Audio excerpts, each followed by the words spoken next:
मेरा नाम अंकिता है और मैं सतना की रहने वाली हूँ।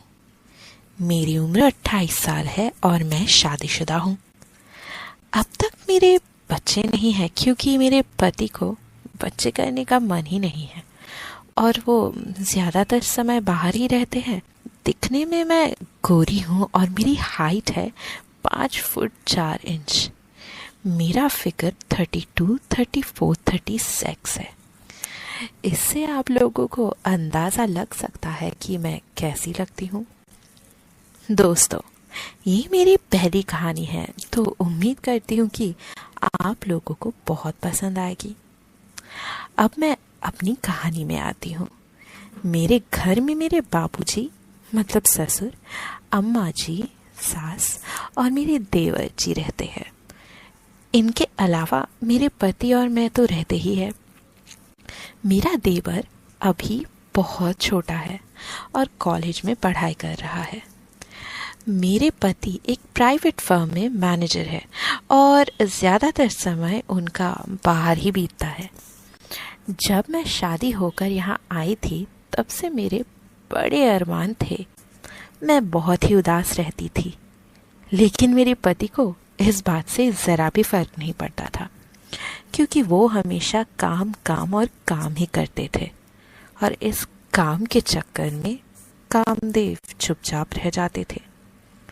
मुझे तो कभी कभी लगता है कि इन्होंने शादी मुझसे बस घर की नौकरानी बना के रखने के लिए किया है और जब मन किया तब बस बिस्तर में थोड़ा सा गर्माहट ले आए, वरना नहीं। एक दिन की बात है, दोपहर का समय था और बाबूजी और अम्मा कहीं किसी कथा में गए हुए थे। उन लोगों को कीर्तन कथा इन सब चीज़ों का बड़ा शौक था। घर में बस मैं और मेरे देवर मन्नू ही थे।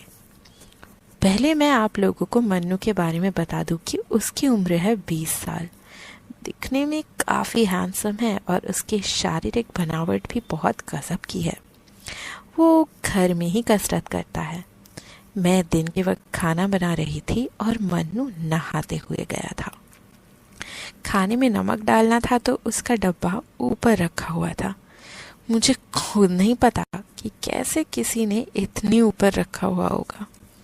जब मैं स्टूल के ऊपर चढ़कर नमक का डब्बा निकाल रही थी तभी स्टूल थोड़ी बहक गई और मैं नीचे धड़ाम से गिरी और मेरे मुंह से चीख निकल गई।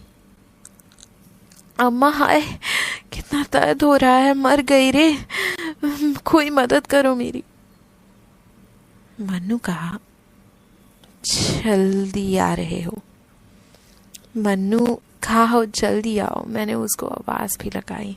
मन्नू भी जल्दी जल्दी में चड्डी पहनना भूल गया शायद और टेबल लपेटकर किचन में आ गया। मन्नू ने मुझे उठाते हुए पूछा, क्या हुआ भाभी? तो मैंने कहा, आज तेरी भाभी मर गई मन्नू। ओ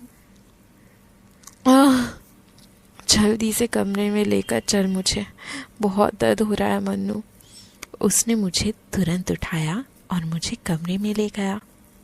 जैसे ही उसने मुझे बेड पर लिटाया तो टॉवल मेरे कंगन में फंस गई, जिस वजह से टॉवल खुल गई। मैंने उसे टॉवल दिया और कहा, ये ले लगा ले, और मुझे हंसी आ गई।